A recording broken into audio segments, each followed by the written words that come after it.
Good evening, everyone. I'd like to call to order our monthly meeting of the Avon Board of Education at 7 p.m. on March 19th, 2024. To get us started, I always like to start with a roll call so you're familiar, if you've not joined us before, with who is sitting at the table. So I'll start with the board members. I'm Deb Shute, I'm the chair. We have Phage Singh, our vice chair. Present, Deb, thank you. Jeff Fleischman, our secretary. Present, thank you. Lynn Katz. Present, thank you, Deb. Sarah Thompson. Present, thank you. Nicole Russo. Present, thank you. Suzanne Zakaris. Present, thank you, Deb. Chris Campbell. Present, thank you. And Ramesh Kandapilli. Present, thank you. Thank you. And now for our administrators. Dr. Carnamola, our superintendent. Present, thank you. Mr. Giannini, our assistant superintendent. Present, thank you. Mr. Medic, our assistant superintendent. Present, thank you. Ms. Russo, our business manager. Present, thank you. And Ms. Sardinskis, executive assistant to the superintendent and our board clerk. Present, thank you. All right, if you wouldn't mind standing and joining me for the Pledge of Allegiance.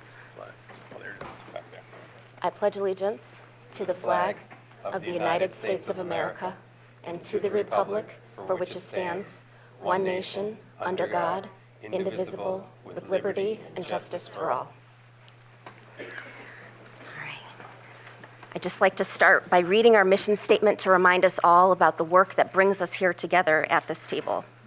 Our mission is to inspire in each student a joy and passion for learning and a commitment to excellence, personal integrity, and social responsibility. And now March is a special month, and I'm going to throw it to Dr. Carnamola for the next section. Thank you. So March, believe it or not, is Board of Education Appreciation Month.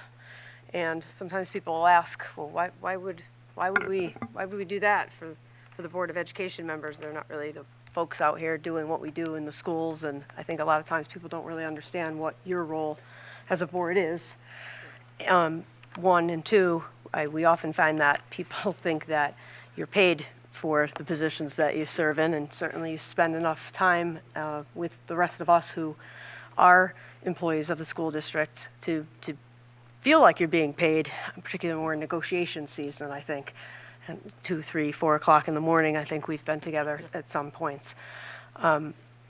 I get the honor of, on behalf of the school district, thanking you for the work and the time and the effort that you put into what are often thankless jobs. We as the administrators sometimes know a little something about that also. But again, this is the profession that we chose, and we work at it every day and enjoy doing it. And we couldn't do it without the support of the community and the board to represent the community. So our schools all put together bits to show their appreciation for you. And we've done something different with this every year. You can see we have a little bit of an extravaganza between the two music departments here. So I'm going to start with behind us, so we might have to turn around. Under the direction of Mr. Brochu, thank you again so much for coming, all of you, tonight. As someone, I said, I'm sure there were lots of other things that you could have been doing, so I really appreciate that you came. And one said, well, it's better than doing homework. I said, well, I agree with that. I'll go with that. So no further ado, our AHS choir with Mr. Brochu. We're actually going to sing our national anthem. All rise. Oh, say, can you see by the dawn's early light what so proudly we hailed at the twilight's last gleaming, whose broad stripes and bright stars through the perilous fight o'er the ramparts we watched were so gallantly streaming, and the rocket's red glare, the bombs bursting in air, gave proof through the night that our flag was still there. Oh, say, does that star-spangled banner yet wave o'er the land of the free and the home of the brave?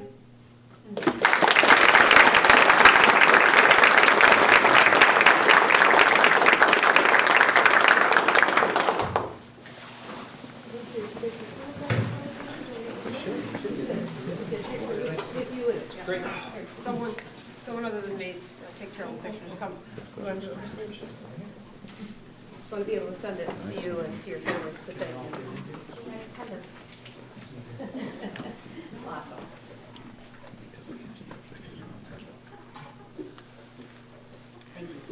Thank you.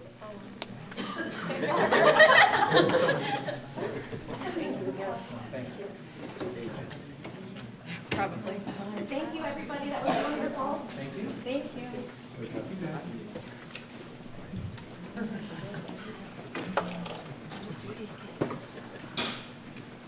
And also, we have a special this evening. They had wanted to do this before tonight, and we weren't able to pull it off, and very often that's been because our musicians have been taking part in competitions elsewhere, in other showings or plays and so forth. So we're lucky enough tonight that you were free, Mr. Soroy, and the members of the AMS Jazz Band. Thank you again for coming. Thank you. Thanks for having us this evening. And thank you for your contribution to our schools and to our communities. We're certainly very, very grateful. Tonight, the Avon Middle School Jazz Band is going to perform a song for you. And we're going to feature in that piece 8th grade students Sam Putt on guitar, Eli Spiro on baritone saxophone, and Sawyer Buzakan on drum set. And the song is called Funk Zone. Nothing says Board of Education meeting like a little funk. Here we go. Okay. 1, 2.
That was fabulous. That was fantastic. Oh my gosh. I hope you guys were having as much fun as it sounded like you were having. Will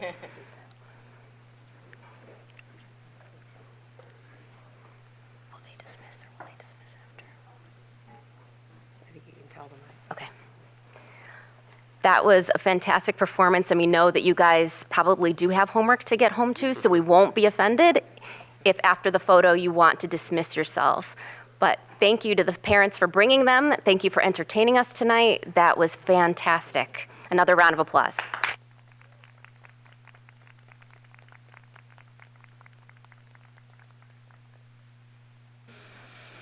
So it was our hope by, at least with 2 performances, you get to see some of the good things that we do with students and see very often. Most of the time, you're in this room or in other rooms with us and not necessarily able to see the good that comes of the work that we do, that you support through the budget process, through the support of the programming, the hiring of staff and so on. And I think that it's important for whenever we can, you to be able to see the fruits of that labor and the fantastic students that we support and families alongside of them.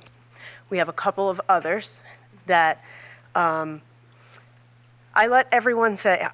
asked, hey, it's Board Appreciation Month again, what do we want to do this year? And luckily, these 2 volunteered to do this. We thought that'd be great. And at PGS, they wanted to put together a presentation.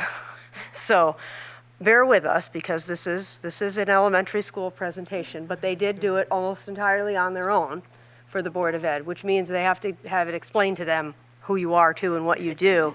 And that's in and of itself a little bit of a challenge. But we've got a very cute little song for you to start. To show certain slides because it's a whole presentation.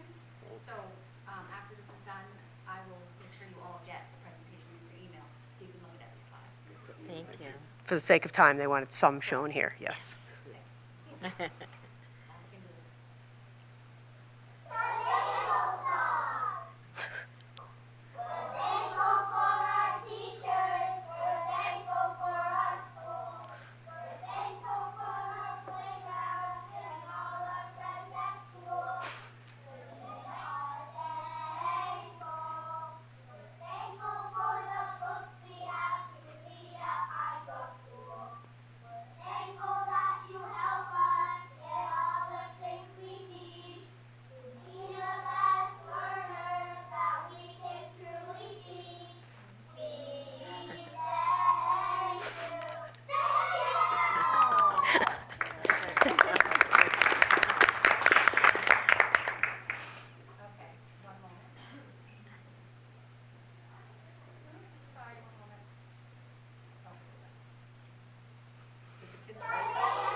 They did it with, they wrote it with the teacher, yes.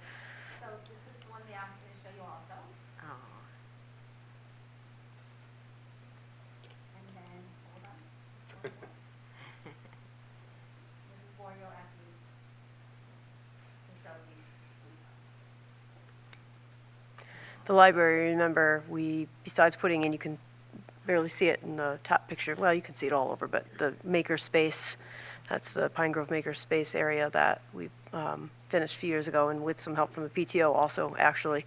The new carpet that we had to replace, you remember me explaining to you during the budget process that carpet in certain areas especially was a lot more important to be in good shape than people often think because of how much time students spend on it, and this is a pretty good example of that. So thank you to Pine Grove. I think we have a picture from TBS, right? Is that what you have next? So I'm going to, let me hand these out at the same time. Thank you, Board of Ed, for all your support. So in this bag, you have, you can pull out and see, but some thank you cards from students, which I think are always my favorite part. Thank you. Go ahead, yep, you do it, yep.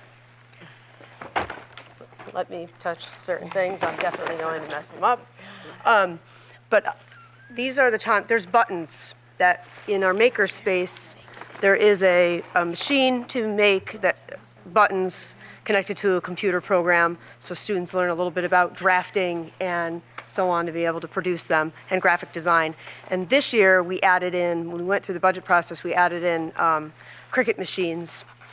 And so they got a taste of using those, and admittedly, I didn't know what it was until, because I'm not very crafty, and yeah, The kids showed me how they did it. So when I came over to see them and to thank them, I asked if they would please take a picture, so we didn't make them come out to the meeting. These are the students that, together with our library media specialist, Mrs. CW, as the kids called her, made the buttons and the Cricut stickers that are in there for you.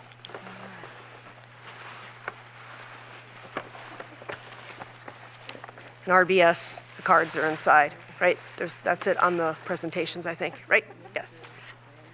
I do highly recommend, not that you wouldn't, but that you read all of the cards, because they're not only uplifting, they're hilarious. They're I'm always very excited after reading to our younger students with the thank you cards that they send over. Jeff was asked to have longer school days. Someone wanted longer school days. Wow. Put that on the agenda.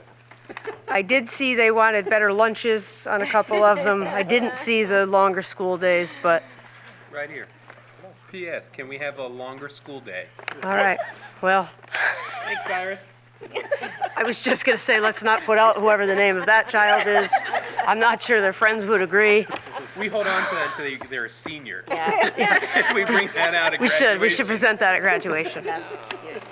So, again, thank you for all that you do. Thank you for indulging us and the schools and taking this few minutes out, at least this once a year, if not any other time, to show some appreciation for what you do for the children and the families and the staff in Avon Public Schools. We appreciate your work. Thank you. That's fantastic. This is always very special, and honestly, we have just such a nice group of board members to work with that it's fun to see the kids in action, honestly. I love having them come and perform and do something special, because that does show what's happening out in the buildings, and that's what this is all about. So we are incredibly grateful, and I think I can speak for all of us and say that we enjoy doing this work together. So we're happy to be a part of it. Thank you for allowing us to be here on your behalf, and we'll continue to do good work. So thank you.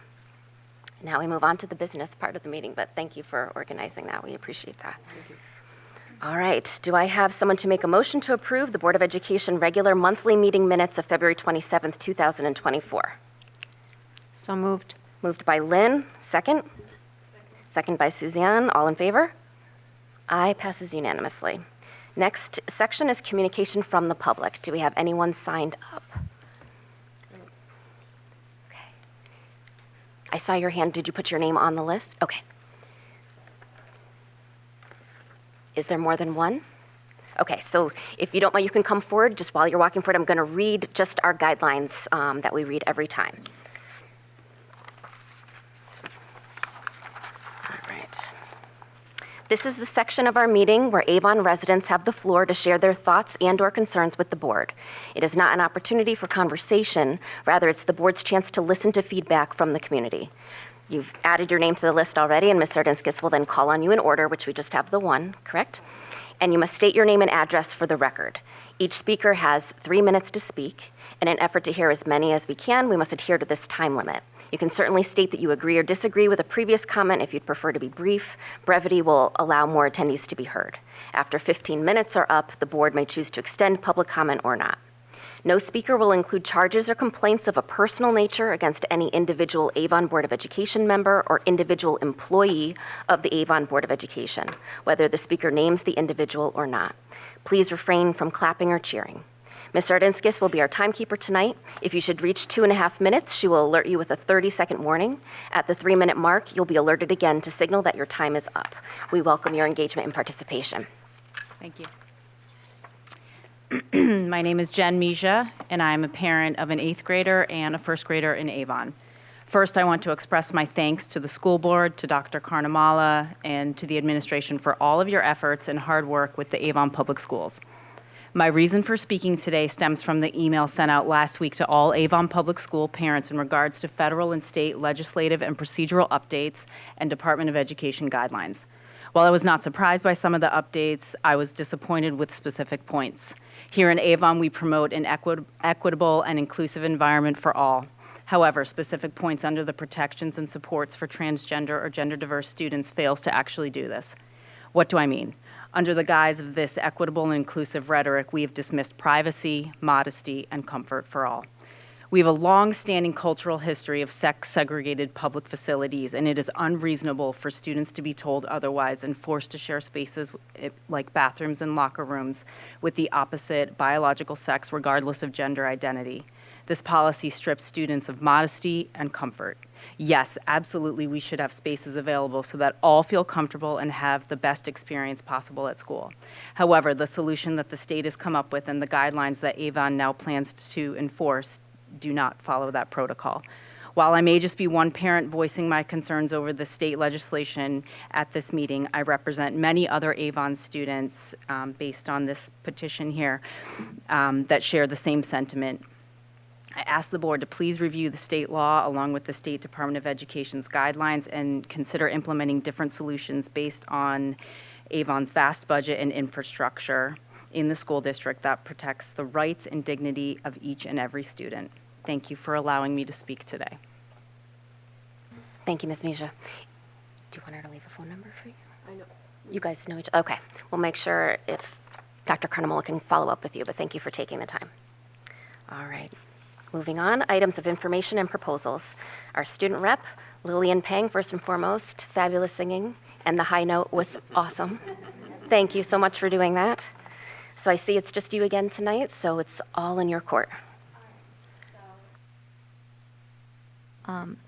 And the juniors will be taking the SAT, which is why Nick Meltzer is not here today. And the sophomores and freshmen are having a career day where they can explore different career clusters. The student government is having a movie night on March 28th, and the Muslim Student Association is also having an iftar, which is where they break their fast, also on March 28th, and that's supposed to be a school-wide celebration. The Interact Club is currently hosting a fundraiser for Reed, and we're collecting toys and donations. Over 90 student athletes made the winter sports teams that made the CCC all-academic teams, which means they also were part of the honor roll. There's an AP Art student display at the library, and the lacrosse team is having a jamboree on Saturday. AHS girls swimming and diving took second place overall at the Winter Girls Championship meets, and 5 of our girls took home medals. At Avon Middle School, there was a student dance, and there was also recently Bandapalooza, which is when the middle schoolers and the high schoolers play together. They're putting on the school musical Newsies this weekend, and they have started making Relay for Life teams. I'm not really sure what's going on at Thompson Brook. For Pine Grove, on March 1st, they had a bingo night, and they are also currently doing a booster-thon, which will culminate in a Piney dance party, and the goal is $25,000 for school field trips and other supplies for the schools. And Roaring Brook School is also unfortunately nothing. Thank you, Lillian. Well, I'll add something in, at least of substance, because for Roaring Brook, no, not what you did, I mean, because Nick wasn't here and we may be missing part of the report.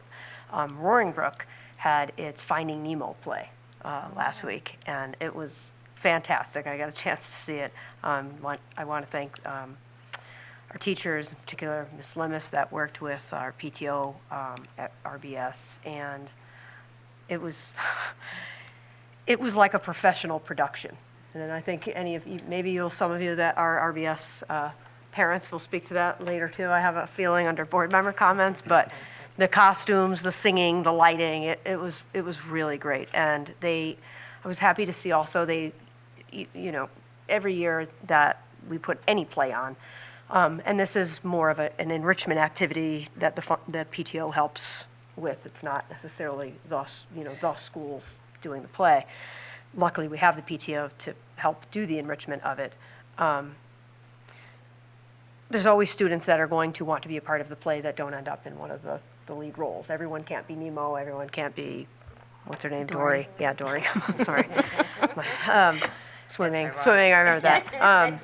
But this year, they found a way to have more students involved and allowed the students to be a part of they had a pretty big chorus with a side part where they came out in between. numbers and between acts. They were singing, they were holding up signs. It was just really special, and I'm grateful that we were able to do that. I can't think of anything from Thompson Brook right now off the top of my head. If I come up with it later on, I will. What's that?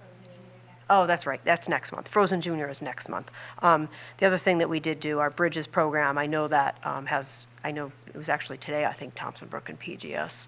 So that has continued also over at TBS. And Battle of the Books, I think they're probably just going down the path of, say, okay, a few things off the top of my head. And thank you very much, Lillian. Excellent. And I know that the choreographer for Finding Nemo was an alum. So it was nice to have one of our students come back and do that. And I did see some pictures. It was phenomenal. Just what they do with those pool noodles. That's amazing. All right. Financial report. We didn't have a finance committee meeting, so is there anything you'd like to just interject? Not at this time. Okay. All right. Thank you very much. Committee and liaison reports. Curriculum and professional practices. Lynn? Yes, we have a meeting coming up next week on the 26th where we will be looking at and hearing more about our math program. Excellent. Finance is me, and as I just said, we did not have a meeting this month. Our next meeting is April 16th. Negotiations, Suzanne? There's no real update. They're still in the process of negotiations with the custodians and interventionists, and we'll soon begin negotiations with the paraprofessionals, nutritionist and interventionist, and we don't have a meeting scheduled yet, I don't think. Nope. Thank you. Policy, Thage? Deb, we have a rescheduled meeting for May 7th. That's on the books now. Excellent. And we will be covering a couple policies tonight, so that's good. Liaison report, Capital Region Education Council, Chris? Yes, we did not meet this month. We didn't meet last month, and we will meet tomorrow, actually. Excellent. Thank you very much. Now for the board chair update, I hope that all of you did see an email that mentioned our location for the town budget meetings has changed. We typically met at the senior center, but this year we're going to the library, so I just wanted to make sure you all knew that. Hopefully you have the dates on your calendar. April 1st and 3rd would be ones where we're really there in support of the work that we've done on the budget, but Dr. Carnamola and possibly myself would be mostly the ones who would be speaking if needed, but we do like having all of us there to show support, but it's at the library, so I thought that was important to note.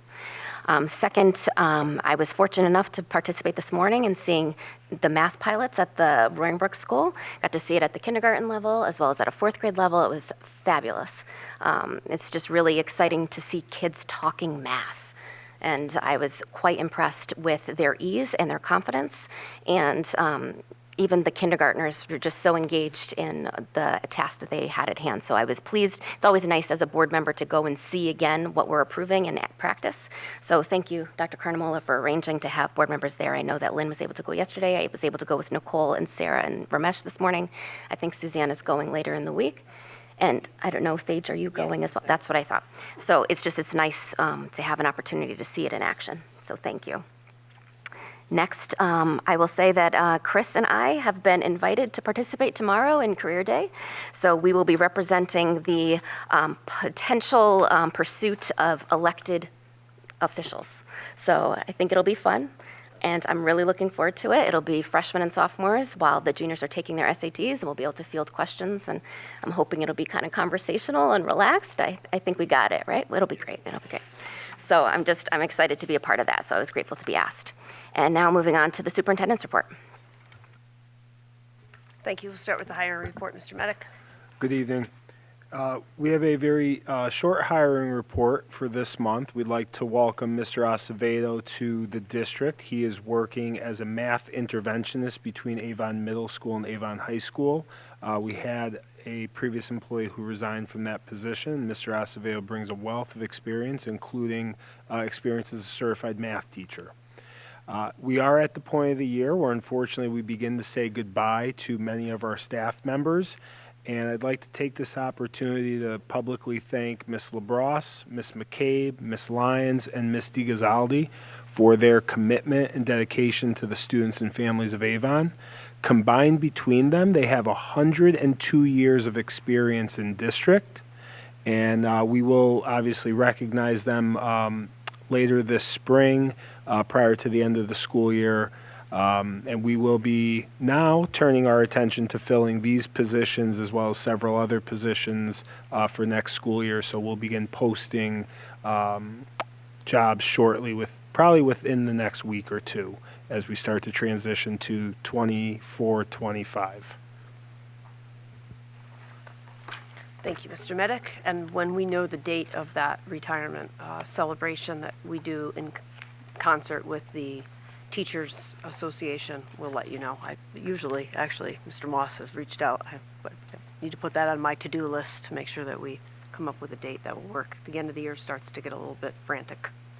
The enrollment report, you see on page 10, we are up 10 students from last year at this time, just a few more since last month. We are in the process of doing kindergarten screenings. Actually, those of you, bless you, who were at Roaring Brook with us today to visit the math pilot rooms, when we walked past the parents and children that you saw there, that was some of the pre-kindergarten screening going on. Still working on registration, still asking that if you know anyone with that may have school-age children, that you ask them to come out and register. That helps us to plan. You see the signs all over town, but the earlier we know who's coming, the better it is for everyone, because we're able to plan properly with class sizes and materials and so forth. So we've been working hard at getting those registrations processed quickly. Moving on, I'm toggling between two different things. Thank you. Strategic plan update. I'm going to keep it brief tonight because a lot of what we've been doing directly, including the math visits today, are tied to the strategic plan. As you know, we've continued on with that vertical team meeting to discuss and research and go out and visit related to what math materials and program we might implement here in the district, because we have not had one for K-5 in many years, certainly not in the time I've been here, and not before that anyone knows of. It was one of the first things, as I think I said at the last meeting, that teachers discussed with me as I was a new superintendent in Avon as one of the things we wanted to see moving forward, both for reading and writing and for math. And as you know, we moved forward reading and writing, and we're coming toward, we had hoped we were coming toward the end of that until the state put a little bit of a wrench in that with what we may or may not be able to use programmatically. But we had already started this process of the math team. It has gone very well. I'm very grateful to all of the teachers that participated in that group, and the curriculum specialists, Jody, Krasansky, Giannini, for facilitating that work. You'll see, those of you who are able to, and I know, we all have work for a living, most people at the table, and if not, you're working for a living in other ways with driving children back and forth to gymnastics games, school, and the like. It's hard to get into the school during the school day, but we wanted to offer up this opportunity just as another way for you to be able to see it in action. And so I appreciate that, you who were able to find some time to do that. But even if not, when we have the CPP meeting on the 26th, week from tonight, right?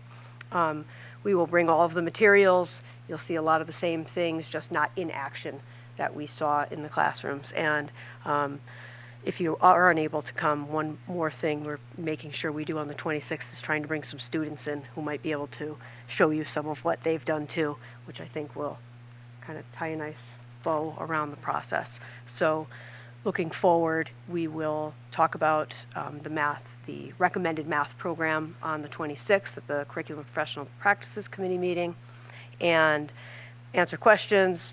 We will open it up again if you were unable to come in this round, but maybe in the future can. We're going to open up another, maybe couple of classroom visits, and then hopefully the board will be able to take action on the proposed math program in May, because we need to be able to purchase the materials that are necessary and start the professional development for the fall. So that's what the timeline looks like in terms of the math program and our strategic plan. Go ahead, Lynn. So the 30 days begin on the 26th? For the review? Yes, yes. When we have the Curriculum and Professional Practices Committee meeting, we'll open the 30-day window for the public review of the materials also. That is it for now. Thank you. All right, thank you. Okay, we do not have anything under consent calendar this evening, but we do have old business. So we're at the point where the 30 days for these two instructional materials is up, and so we're looking to approve them. So for item 232440, approval of primary instructional material, social studies, 8th grade textbook. Were there any other questions or comments regarding that? All right, Lynn, would you like to make a motion to approve? Okay, I'd like to make a motion to approve the social studies 8th grade textbook. Do I have a second? Yeah. Thank you, Sarah. All in favor? Passes unanimously. Next is approval of the primary instructional material novel Rebecca. Lynn, would you like to make the motion? Yep, move to approve the novel Rebecca. Second? Thank you, Ramesh. Are there any questions regarding this before we take them? Okay. All in favor? Passes unanimously again. Thank you. New business, 2024-25 school calendar changes. Just something quick to adjust, and it makes sense for us to discuss it here. Dr. Carmelin, do you want to just point out where that is? Page 14. Thank you. This is this year's calendar. Hold on. So The new one. when we reviewed the calendar again, this is for the coming school year, not the current school year. This is for the 24-25 school year. Typically, we have professional development on Election Day. School's closed for students, but we bring in staff for professional development. Being that it's a presidential election this year, and therefore the polls are usually busier than they might be in other election cycles, we thought, and after having a conversation also with the registrars of voters in town, I think I spoke to you about that already because we had to make the change for the April primary. We just made a decision that it'd be better to close school altogether and allow just the voting to take place without having any staff in the buildings because parking and so forth could be troublesome, and we'd rather make sure that voting moves smoothly. So we're asking for that adjustment that we change the day in November. I believe it's the 2nd. No, I'm sorry. I have this year on the brain, April 2nd. It would be 11/5 to just no school. That is Election Day, November 5th. And instead that we use the date of the 25th of September as the Professional Learning Day. So we still need to maintain the Professional Learning Day, both by contract and also by what we need to do in the district to keep moving forward, particularly with the new math program, for example. So for us, this works a little bit better, to be perfectly honest, to get that day in sooner, on the 25th, instead of the 6th.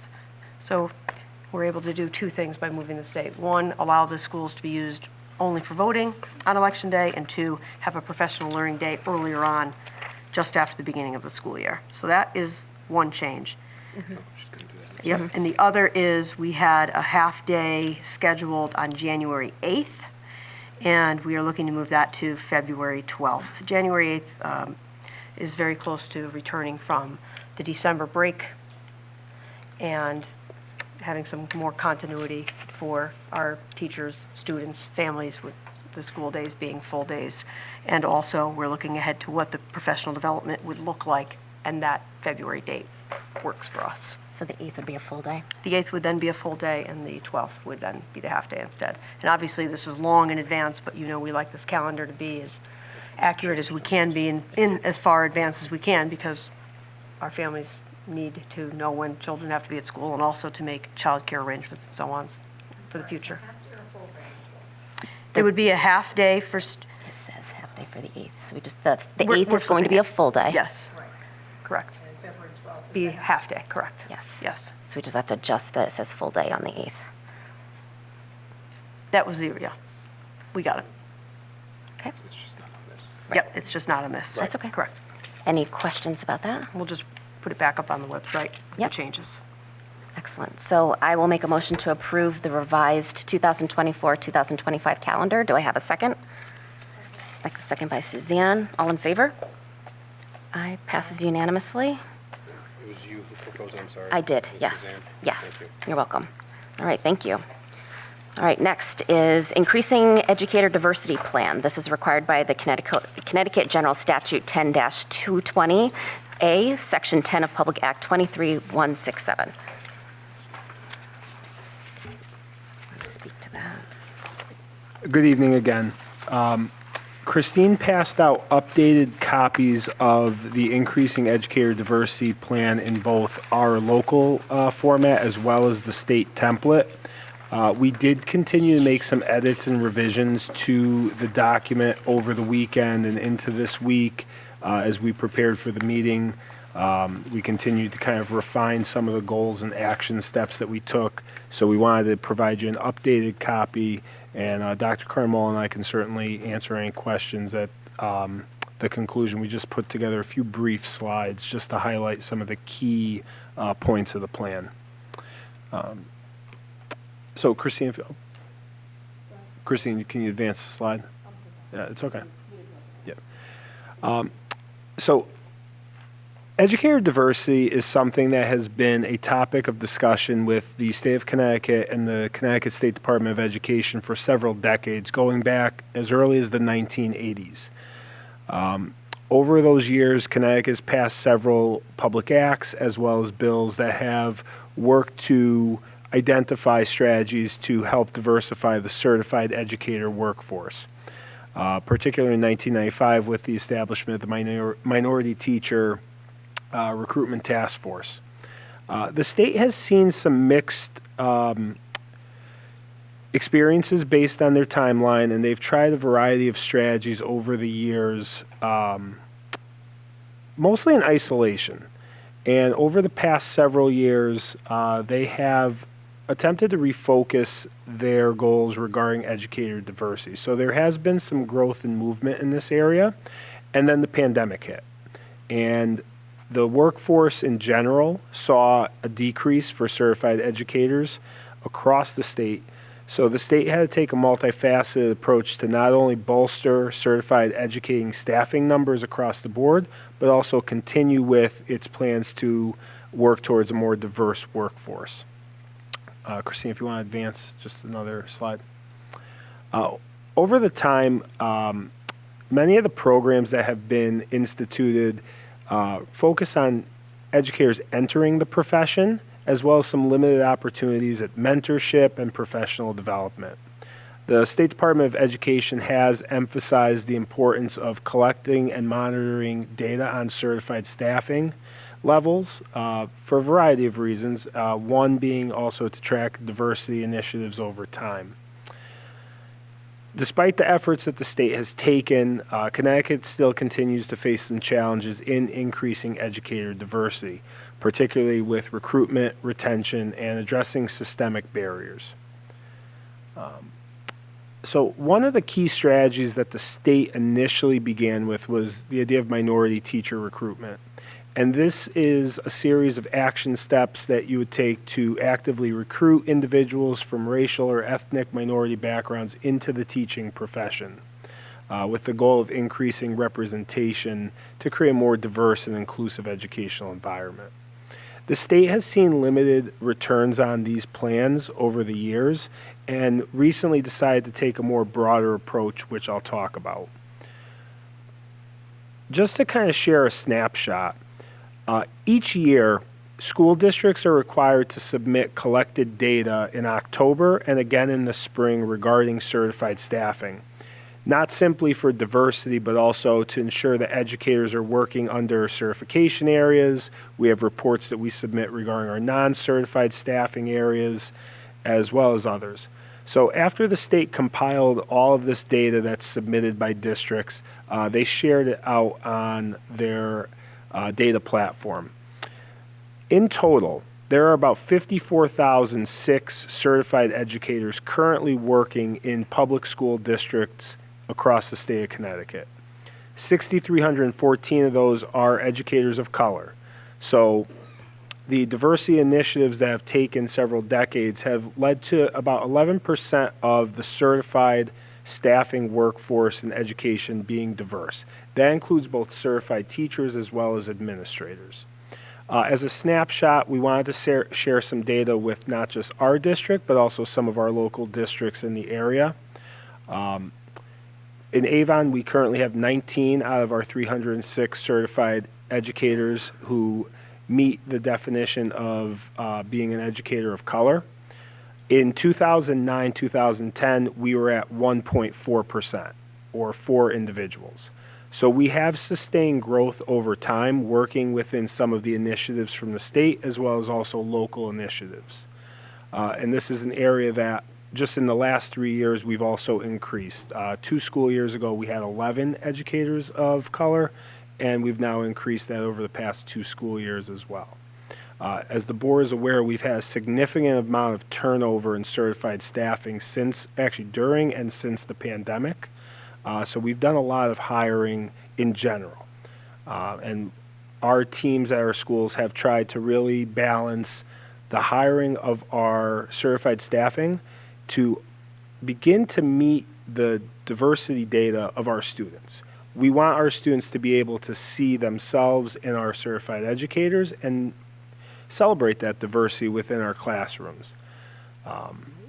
So Christine, if you want to advance to the next slide. So as Ms. Shute read into from the agenda, last legislative session, the legislature passed a public act that focused on changing from the minority teacher recruitment initiatives that districts were required to have to a more broader goal of increasing educator diversity. The differences with this increasing educator diversity plan that the state has asked districts to put together is now the focus is not simply into entering the profession, but also what does retention look like and professional development and growth over time. So looking at the journey of a diverse educators over the course of their career. In addition, they've expanded it to not simply be based on racial or ethnic diversity, but also cultural and linguistic diversity as well. So the state has really looked to identify and have districts identify strategies that we can take to diversify our workforce further and really look to also build in steps to not only recruit, hire, but also retain long term. So, yes, certainly. Minority teacher recruitment. That was one of the initiatives that, going back to, I think, the first slide, the state started back in 1995. I had to do a lot of history research because I was only in 5th grade at that time. So, moving forward, that was, yeah. I just want to add in, Lynn, good question, back to, we were already required by the law to have a plan, and this board did it in 22. Yeah. At that time, the law called it the minority teacher recruitment plan that had to be done. So the state has moved away from that verbiage and replaced it with the diverse educator recruitment and retention that we're talking about tonight. Jeff? Could you just expand on the definition when you talked about, they've expanded the definition to cultural and linguistic as well. Could you give us some examples to understand what the population we're looking at would that meet those definitions? Certainly, we're looking at educators that are bilingual or multilingual. We're looking at additional cultural groups within the broader context, so subgroupings of various ethnic groups as well. So they've looked to really expand on the diversity levels across the board. For example, instead of just Asian, it might be Southwest Asian. It might be boiled down further to subgroups of ethnicities. And the definition, Jeff, the specifics change over time depending on what the landscape looks like of the certified educators too. So it originally was about underrepresented minorities, particularly related to people of color. I think the acronym for that was used at that point was BIPOC. Yes. And they have just, from a legal standpoint, changed the definition to be, quote, diverse. And there's some specifics, but they're mostly what we're telling you tonight, to try to be ethnically, culturally, linguistically diverse. I think that one of the important things to recognize as we have this conversation too is the numbers that Roberto put up a moment ago that are the snapshot of what's reported to the state. that snapshot doesn't match what we're being asked to do right now, because that snapshot represents people of color only. So right now, there's not a way that the state is looking to collect the data from school districts that would meet the rest of this definition that you're asking about at this point. So, and we'll take that one step further, and I think Roberta probably would have said this anyway, but it makes sense to say it here. Applicants don't have to report to you what their race, ethnicity, or gender is. They can prefer not to answer all of those. And if that is the case, that's what gets reported to the state. It's what we maintain on file, and it's what gets reported to the state. So that said, not just here, but in any school district, these numbers might be skewed. We might have more people that would meet the definition. I venture to say we wouldn't have less because it's self-reported, but it's a bit of a But so under the new definition, disconnect. if we were to look at our staff with the new definition, it's possible the numbers that we're currently seeing could be higher because they've expanded the definition to include more individuals. Yes, but on the other hand, we legally can't ask the folks just to be clear, so might we have? Yes, but we couldn't put out a survey right now to all of our employees that said, go ahead and check the box and tell us what is your religion, what was your first language you spoke, and so on. That wouldn't be appropriate. So can't do it when we hire people, and we can't do it after the fact either, except by self-reporting. Sorry, still doesn't approach the percentage of students. That was my question. Right? Do we have that percentage? We do. So We do. you're asking if our percentage of educators of color or diverse backgrounds, either whichever definition you're looking at, matches the numbers of students? The answer is no. And I'll turn that back to you. It has to be a ratio. Yeah, I was just curious of the percentage of students of Our, color. we currently are just under I knew he was gonna 36% answer. students who are categorized as students of color. Most districts, if not all districts, will have a higher percentage of students in diverse setting than educators. That's a trend that we've seen across the state, across districts, across the close to 15 years that they've been collecting this data. Well, the statistics match that alone. There's 11% of people working in the state of Connecticut that would meet the definition. So it would be hard for any school district, no matter what you were doing, to, at this point, with that number of certified educators who would qualify by definition, even if we had 11, if we had 12% in Avon, we'd have proportionately more than the state has. We still would be Certified. within that. We would have a different ratio between the number of students of color versus staff. But again, that is a statistic that the state also tracks, and Correct. we're trying to see how that correlates on the trend line over time. Presently,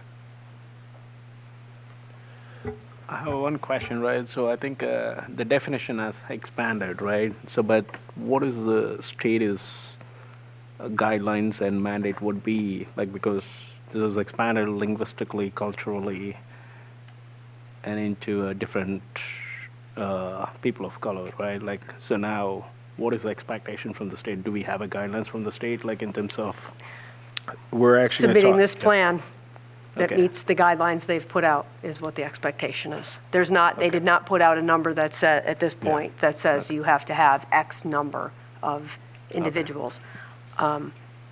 It's more about how to increase overall across the state. And the State Department of Education is working with state universities and colleges also to establish some other pipelines to, first of all, just get more people that want to be educators, because our largest problem right now is actually that in general, that we are seeing so many fewer people that are coming forward to be teachers and or administrators. So that's the baseline problem. And then the other issue that the state is looking to address is diversifying the workforce also to be closer related to what the student population looks like across the state. Christine, if you advance to slide 7, I'll actually start talking about some of the requirements of the plan. So the Yeah, that's it, the legislative update. So, Public Act 23-167, Section 10, changed the requirement that all districts now have an increasing educator diversity plan to meet the more broad goal of the state. Like most state laws that are written, it grants authority and power to the executive office to set the regulations and requirements.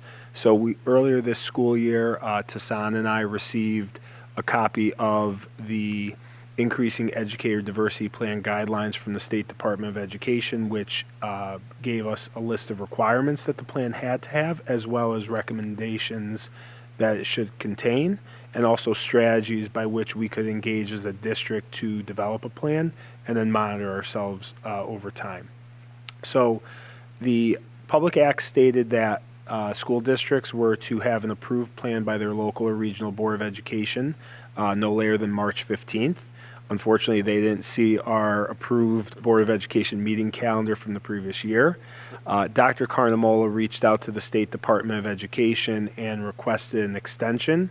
That extension was granted, and we now have until April 15th to submit our plan to the state to be considered on time. Once the plan is submitted to the state is going to give us feedback if there are any changes that need to be made to our plan, or they will accept our plan as approved straight away upon their review. The components of the plan that are required. The plan must have a theory of action, and for those of you who are not sure what a theory of action is, it's an if-then statement. So if we do A, then the byproduct is in the then section. In addition, there have to be articulated goals in 3 areas: recruitment, hiring and selection, and retention. So those are the key components, and as you can see from the plan in both formats, we have articulated goals in those areas.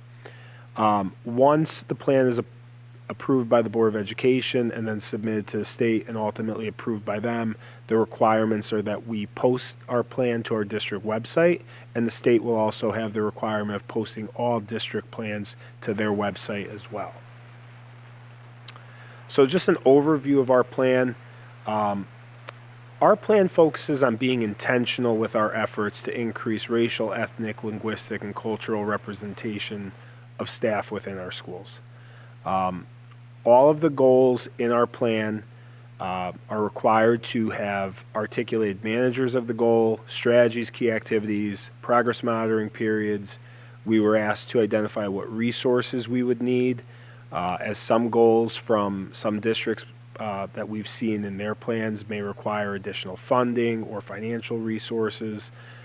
We also had to identify what risks or mitigation strategies we may need to take to help us achieve the goal, and then also what are our engagement efforts, who are our target groups that we're working with.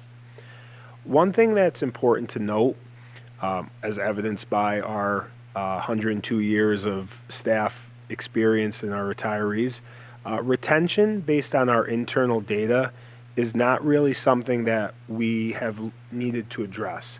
Our certified workforce sustains here in district over many, many years.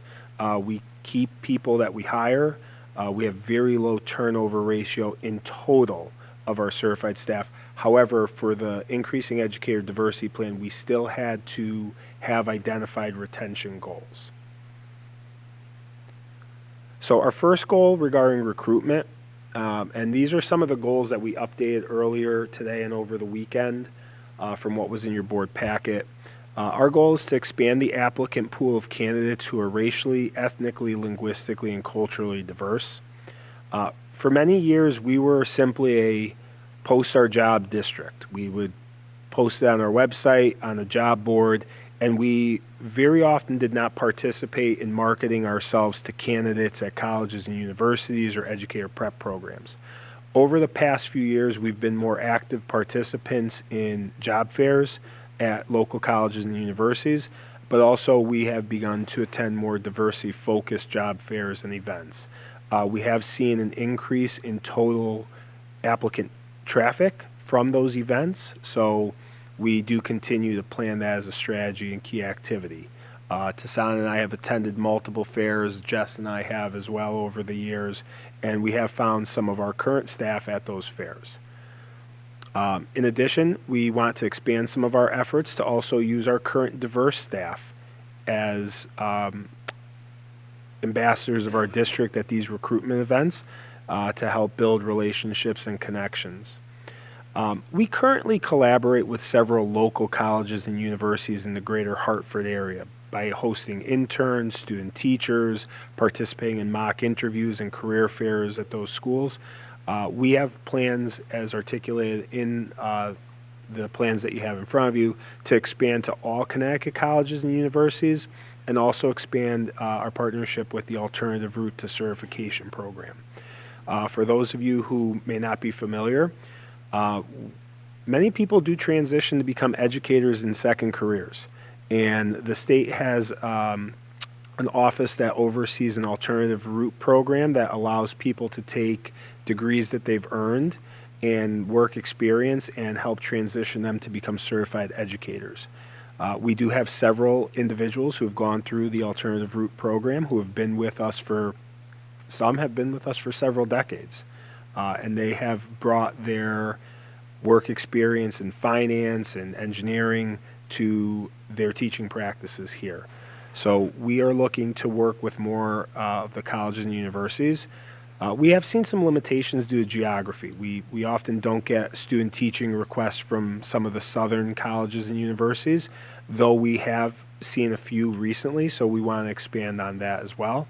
And we also do get some requests from some of our neighboring schools just over the border in Massachusetts with Connecticut residents. So our goal is to cultivate some further relationships with more colleges and programs, because as the superintendent had mentioned, in addition to the State Department of Education requiring school districts to have the plan, the same similar plans are being instituted in educator prep programs to increase not just the total number of potential teacher candidates, but also to help diversify educator prep programs at the college and university level.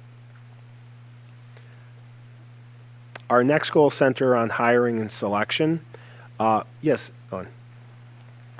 I noticed that you were talking about leveraging HBCU schools. I think that's fantastic. I'm thinking that a lot of some of the southern states, we might find applicants who would prefer to teach in a state like Connecticut where there's better pay. It's very interesting that you bring that up, because earlier this month, the state of Connecticut added multiple states in both the Southeast and Midwest to the list of states with enhanced reciprocity agreements. For those of you who may not be aware, Connecticut has some of the, I guess we can call it strict and stringent for those of us with educator certifications. They have some of the most challenging requirements to be a certified educator, and not many states have parallel structures. So the State Department of Ed has had established reciprocity agreements with many states across the country. However, they recently expanded. I believe they added 14 new states to that list. So that will also allow us to expand our recruitment efforts a bit. One of the things that we have to do with looking to recruit educators from out of state is share with them certification information, because that is a barrier in transitioning certification. So we have also, Tassan and I have some plans to leverage some national networks as well as some educator prep programs at HBCUs across the country as part of our goals as well. So we're looking to expand more from a state level and quasi-regional to be more of a regional or maybe even a national branding down the line. So in regards to the goal regarding hiring and selection, we're focusing our goal on evaluating our current interview practices to ensure that they're equitable and conducive to attracting highly qualified candidates who are racially, ethnically, and culturally diverse. One thing that we want to do more of is to ensure that our current diverse staff are part of the interview process. Obviously, schedules are difficult, and we have to be flexible with that, but we feel that we can include more of our current staff in our process. that we do, and that I think will help forge relationships with potential candidates. At the same time, it's very important for us to ensure that our goals centered around our increasing educator diversity plan, as well as our district goals and our blueprint, are clearly articulated in our interview process, both through our formal questions of candidates or performance tasks that we ask them.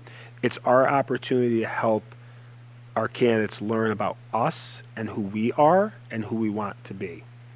At the same time, we have done a very good job of this over the past few years, but we are looking to constantly do better. We are looking to ensure that we have uniform processes in all buildings for all job classifications, and that this includes opportunities for candidates to expound on their qualifications and experience, particularly related to our goals. So even though the goals of other districts are different, we want to see how educators' experiences can relate to what we're working on here currently. And as the board knows through our blueprints, we do have goals centered around culture, climate, belonging, and connectivity in school. And then the final goal of our plan is centered around retention. We have chosen to focus more on, as I said, retention as a whole is strong here, but we'd like to do more, particularly with our diverse staff and our newly hired diverse staff. We recognize that this is somewhat of a subgrouping goal, but we believe that by fostering relationships with our current diverse staff and newly hired diverse staff in forms of affinity groups and mentorship programs, that will help build a sense of belonging and connection to the district and to the profession. At the same time, and we've talked about this over the past several school years, we continue to offer high-quality professional development to all staff and all classifications regarding cultural competencies and how that pertains to our roles as educators and within school systems. And then, as we did tonight, celebrating the talents of our students and recognizing, as we do other months, we celebrate the diversity and success of our students and our staff, and continuing to make that a focal point of our work here in the district. We're happy to take any questions that you might have at this point. I appreciate your attention. Go ahead, Sarah. When you're talking, thank you, this is great. When you're talking about culturally diverse, does that include people who are self-identifying with different gender identities as well, or just racial, ethnic, and linguistic? We focus in on our candidates, as the superintendent said. A lot of that data is optional for them to submit to us. We have folks in our district who work here and who have applied here from all walks and phases of life, and we don't know what subgroup data the state will look to collect from us. However, we factor that into, as you know, our goals regarding connectivity, belonging. We focus on all children. We choose to do the same with staffing, where we really try to focus in on ensuring that, culturally means a very broad goal and definition, and that we're able to support people either as applicants through the process and also as staff upon hire. Thanks. In terms of the mentoring and the mentorship program, how would you provide that to folks who come in from, or come into jobs that they don't have people like them represented in? Certainly. So one of the things that we've worked on the last few years at the building level is having more opportunities for newly hired staff to meet as a group with their building administrators and also as a cohort of new hires. We expanded upon that this year and last year with having our district administrative staff meet with our newly hired staff across the district for check-ins and things like that. For us, we're open to any idea, and certainly we can make schedules work to ensure that folks have mentorship opportunities. So if it's not necessarily a staff member in their building, we could link them up with someone across the district. And like we've done for professional learning communities in the past, if necessary, we can link up with some of our neighboring districts as well. Tucson has a very extensive network and meets regularly with folks in his position, and we would be able to, and those are some of our longer range goals about expanding into opportunities in working with some of our neighboring districts. So again, we believe that we can foster a strong mentorship program outside of clearly all the formal things that new staff have to do, like team training and different evaluation processes, that we can really help them build relationship with colleagues both here in their building or across the district. And if necessary, we'll help facilitate that with maybe a partner district or a neighboring district.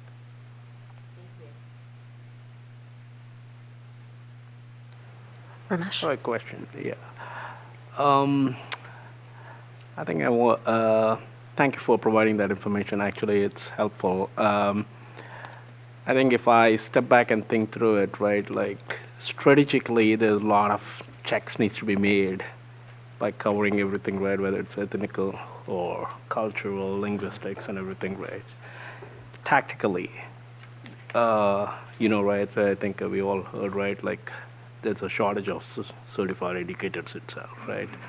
So now to mitigate both of these, right, so is there anything we are thinking differently, like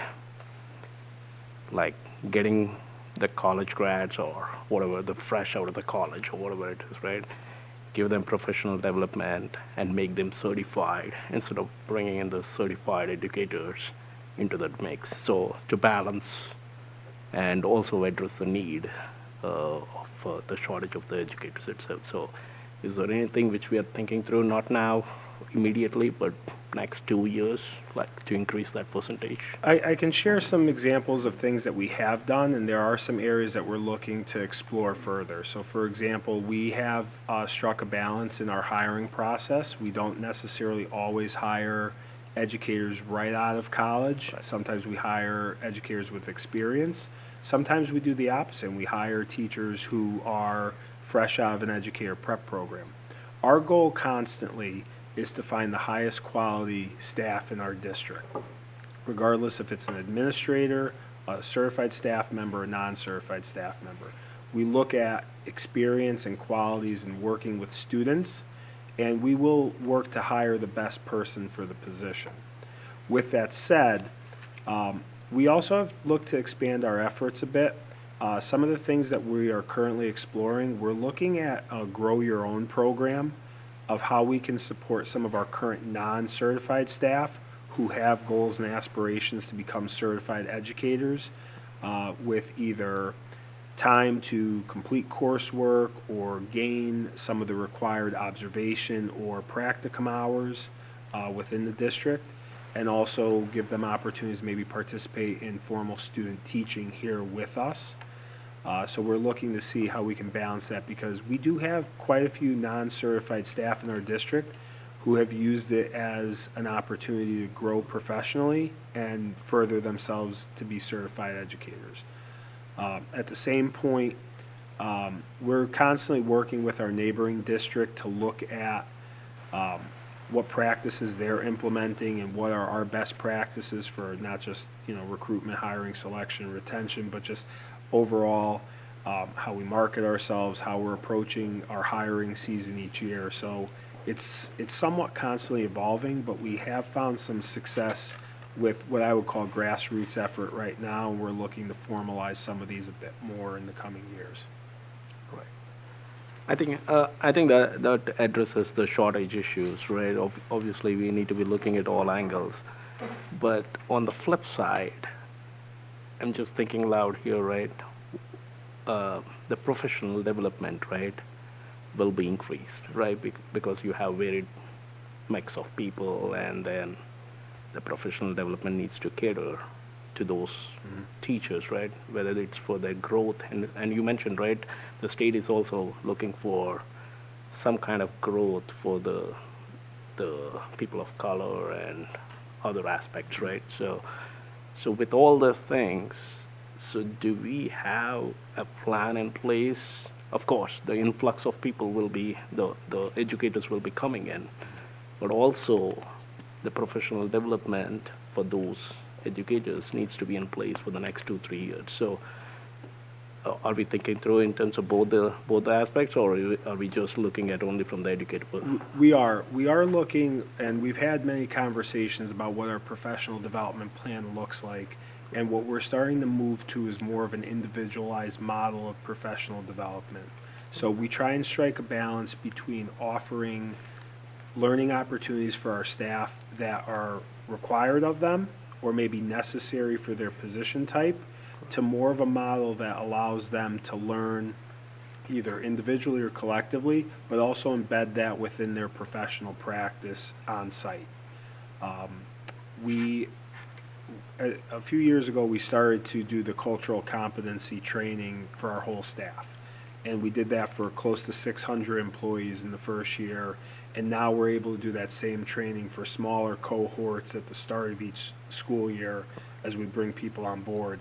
And that has been helpful to us because it's helped us have a shared vision and understanding of what it means to support not only one another as professionals and people, but how we support the needs of all students, from our most highly academically successful to our most struggling learners, to our learners who have other either cultural, religious, or individual needs. And, you know, Tassan has really put together a very comprehensive professional development model for that. And that's something that we regularly talk to our colleagues and counterparts in other districts to see what either formal trainings they're providing or what their professional learning plan looks like. Sometimes we talk with ourselves as administrators about, okay, we did the first level training or the 1.0. What does 2.0 look like? What does this look like in practice in the classroom with kids? And as some of you have seen with like our math pilot programs, that's a very job-embedded professional development model.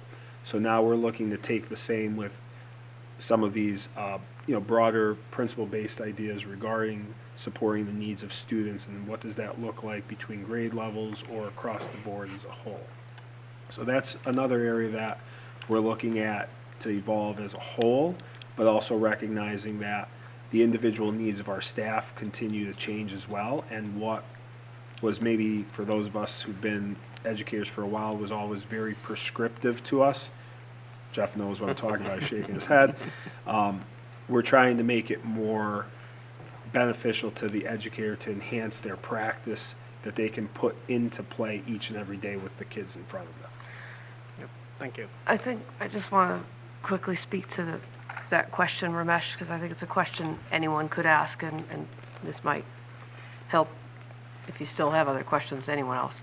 I think the most important thing for us to remember is that our best recruitment are the folks that already work here. And so I think the most important thing, I've always said this, that we do is, whether we're building administrators or we're central office administrators, is hiring and growing people.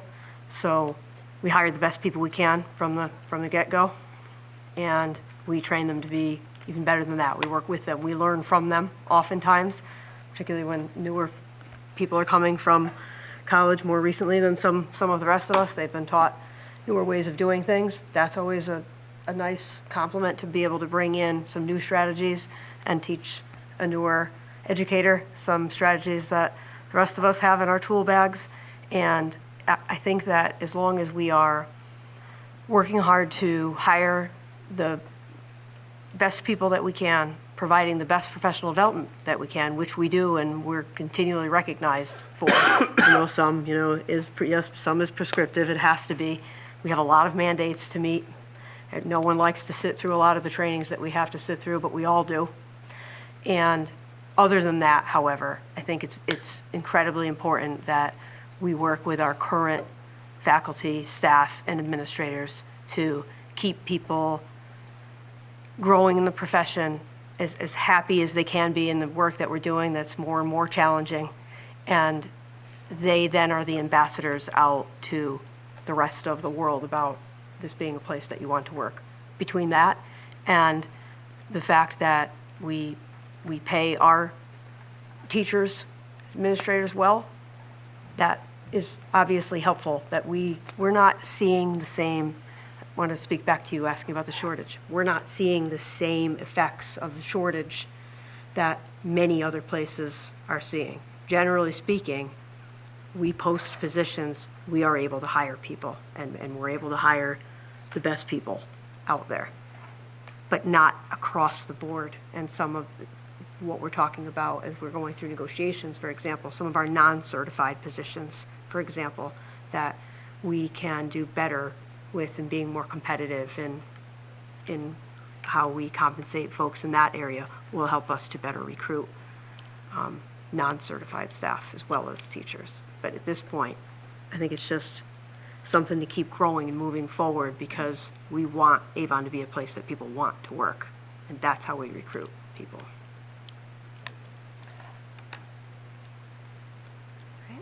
Anything else? That's a great conversation. So now I will ask if someone will move to approve the Increasing Educator Diversity Plan. So moved. All right, Sarah moves. Do I have a second? Second. Second by Chris. All in favor? Aye. Passes unanimously. Thank you. Next is a policy. It's a first read, and we're hoping to approve tonight. Policy 5131.81, use of private technology devices by students. It's on page 29 in the packet. Thank you. So this is a complement to the policy that we had a discussion about at the last board meeting. We had an update to the acceptable use policy for students and for staff. This is the complementary student piece of it related to personal devices because, yes, there are personal devices allowed to be used in certain grade levels and at certain times in the district. And so this is to ensure that the use there is appropriate with the updated generative artificial intelligence language that was also, we talked about in the last meeting, added to the acceptable use policy of district equipment. Does anybody have any questions? Go ahead, Lynn. Sorry, so is this whole thing new, or Yes. this whole thing's new? Okay. Yes, because it was generated to be a complement to that other policy, and mostly because of accessing district networks, even as a guest or student, and answer to AI. I'm really trying not to be picky with this language. I know lawyers wrote it. Yes, I did But not write this. on page 30, I reread this paragraph over and over again, and I don't get it. The second paragraph, on school property, at a school, I'm not going to read the whole thing. It's a very, very long sentence. But what I don't, maybe you could explain it to me. Mm-hmm. I guess what I don't understand is, I mean, if a child, for example, harassed or threatened using something that, his own technology, but not on any of these, not on school property, not at a school-sponsored event, not during remote learning, just on his own, it would still be a problem, right? Correct. And So- that is already enumerated in the discipline policy. So here, they're speaking just directly to, you might be using your own technology to do something school-related. Okay, so even if, in other words. This is, let's say you're using your own technology to do something school-related. Right. These things still pose an issue even though it's your technology, not ours. But I would think, especially if it's school-related, I mean, Yes. I don't know, I guess if it's Yes. read individually without, in the context of all the other pieces, I don't know, maybe it's not, it just seems it could be clearer to me, but. I understand why you're saying it. I think, Do you? yes, I do. I think it's just to be clear that while we do provide our own technology, and so we have this entire acceptable use policy about Right. how you can and cannot use that. If you are utilizing your own to do something for school, these pose problems. If you're Right. using your own not to do something for school, they also pose Exactly. problems. But those Exactly. are somewhere else. It's Those are- somewhere else. Those are, Okay. those are not, because this is all about your personal devices, but in relationship to school. Okay, School but business, I'm so not to speak. crazy. You're not Right. crazy. Oh, good. But that's the way. That's all I that's- wanted to know. That's the reason that they wrote it that way. I actually had to reference back the same policy myself for the same reason. Jeff? To make sure that I understood. Yeah. connection. So first, this is also under the guise, because I understand Lynn's point, and I'm not discounting it at all. I know. But the reason this is here, because the idea is that they're using their personal technology connected to our Wi-Fi. So ultimately, they're still using our resources, the internet, to conduct harmful behaviors. Correct. That's why the policy's there. And so this goes to the question I asked last month, like when they log in, there's the accepting of the terms and conditions. So they've been notified that if they're connecting to our Wi-Fi, even as a guest, on their own personal devices, their behavior is, they're still gonna be held accountable for their behavior. Correct. And we can do that because they're using our resources. But we can do that anyway. If Well, they're not, We do that. So, even if they're not using our resources, if they're using their parents' resources and harassing a student, bullying a student. but this policy is dealing specifically with the connection back to our technology versus if my child sends a bullying text message from home to another student, there are other policies that may address that because it'll impact back on school. Right. Right. Okay. As long as everything's covered. Thank you. Thanks. Sorry. All right, other questions? Okay, Paige, would you like to make a motion? I'd like to make a motion to move, let's see, policy 5131.81, use of private technology devices by students to a first read of possible approval. We're voting to approve. Approve it? Yeah. No one wants to? We just All want to be good. clear on the agenda that Okay. it was the first read. Can I get a I'll second motion? it. Thank you. All right, all in favor? Aye. Aye, passes unanimously. All right, thank you. On page 33, you'll find the first read and possible approval tonight of policy 6146.12, advanced courses and challenging curriculum. This policy is one that was required by law. You might remember, those of you who were already on the board with us in 2022. This was a brand-new policy. All of it is, again, connected back to some state statutes that changed. This change is also from a new ruling from the Office of Civil Rights in the U.S. Department of Education. The one change is on page 35. What is highlighted in yellow is required by the Department of Ed and the Office of Civil Rights, which is to ensure that we don't screen out multilingual students from advanced courses because they may have limited English proficiency. And that is a legal requirement to be added in, and the legal citation that's highlighted on the bottom is the other addition. Any questions? Go ahead, Nicole. I don't necessarily know if it has to do with voting on the policy, but for those students, do they get this sufficient support while they're in those courses to be successful? So if you have limited English proficiency and need supports, English language learner supports, you receive them from the district, yes, and in general, not just for those courses, yes, until you're exited from those services. Good question, thank you. Anyone else? Okay, Paige, would you like to make the motion? Make a motion to approve policy 6146.12, advanced courses and challenging curriculum. Do I have a second? Thank you, Suzanne. All in favor? Aye, passes unanimously. All right, thank you. This is our second section for communication from the public. Do we have anyone else signed up? All right, next is communication from Avon Board of Education members. Anyone? Go ahead, Sarah. Yeah, I wanted to make a few comments. One, the math curriculum pilot, I know we talked about it earlier, but it was really great to be in the classroom. Appreciate the opportunity to see it firsthand, so thank you for that invitation. But secondly, I just wanted to say for the Increasing Educator Diversity Plan, just because it's required by the state doesn't mean we will do it well, but we will do it well because we're very invested in that, and I can see that. Tassan, your work is fantastic, and I just want to commend how this has been laid out and how it seems, prepped for success. So I'm just really proud of the work that seems like it's already been done and will be done. So just wanted to commend you all for that. Thank you for the work you're doing. I'm glad you're here. And I'm excited to see how it plays out and how we can adjust for the needs as they'll arise. But good work, so thank you for that. Thank you, Sarah. Anyone else? Go ahead, Nicole. I have a few things. So one, I just have to commend, and this is not being a proud mom, the wonderful job that Roaring Brook did on Finding Nemo.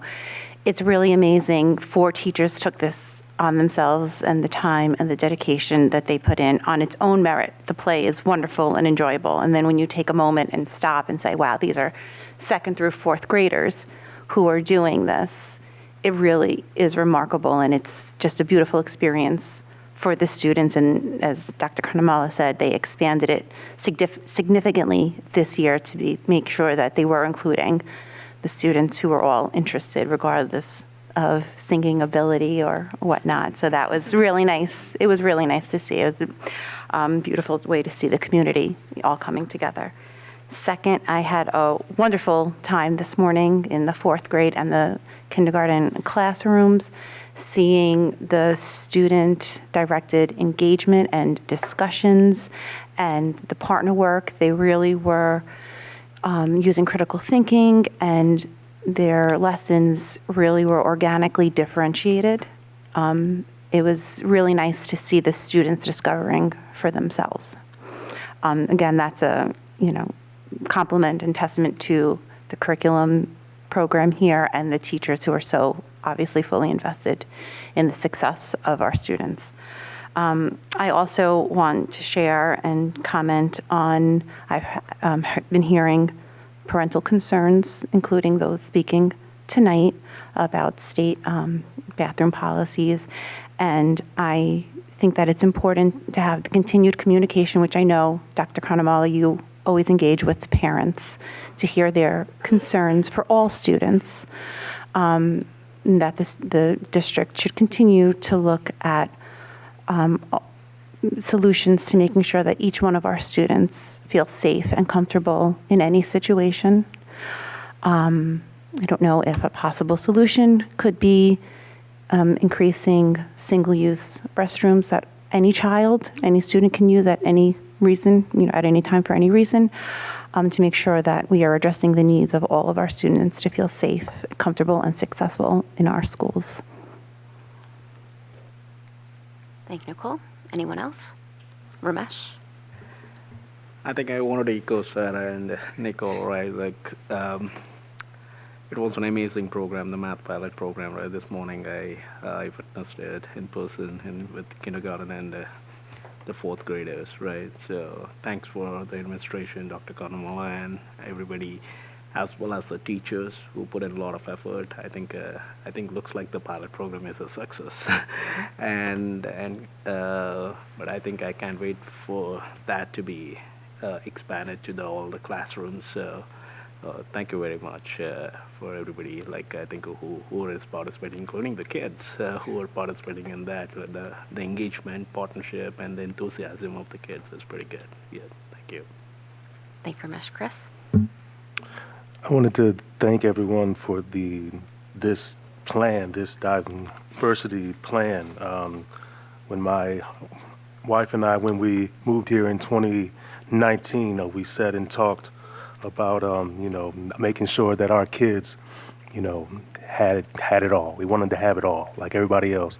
So, the fact that I get to be a part of it is a beautiful thing. When I get to have a conversation with my son, because he wants to know about things, and I tell him, son, I can't tell you everything, but so he was interested in this thing. So I get to go home and let him know that it's going to move forward. Secondly, bingo night was had at Roaring Brook School. Boy, oh boy, if you couldn't be there, you missed a good time. I don't think they're here, but I wanted to thank the principals. They both stayed the entire time.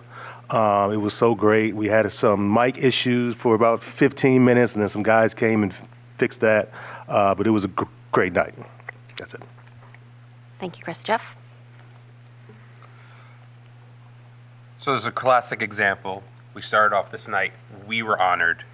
and no one has acknowledged that because we put our work first. So I do want to thank the administration again for the bags. I do look forward to it every year. The cards are a nice reminder of what we do. I've been on this board 6 years. We've had some complicated discussions over the years, but I've been very proud to say that every person I've sat with at the table, while we may not always agree, I truly think everyone has the students' best interests and will always try to work to meet and ensure all students' needs are met. I want to truly thank the administration again for acknowledging us and putting up with us. But again, it's a nice reminder for us why we're here. This is a very thankless job. We are often getting comments and criticisms from a variety of individuals who are damned if we do, damned if we don't. Sorry for the language, but it's late, so no one's watching. And it's just a reminder again, and I'm excited to continue working with this board. And I do believe we will continue in the practice that we've had for the last several years. So I just want to thank the administration and thank the students for taking the time, the staff and so forth as well, for acknowledging us. Thank you, Jeff. Anyone else? Go ahead, Lynn.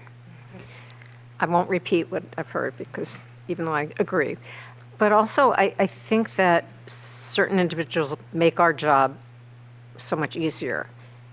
Bridget, for one, with your agendas always in advance and sometimes annotated and often annotated, and just getting all of the documents in advance so that we know what we're talking about when we show up.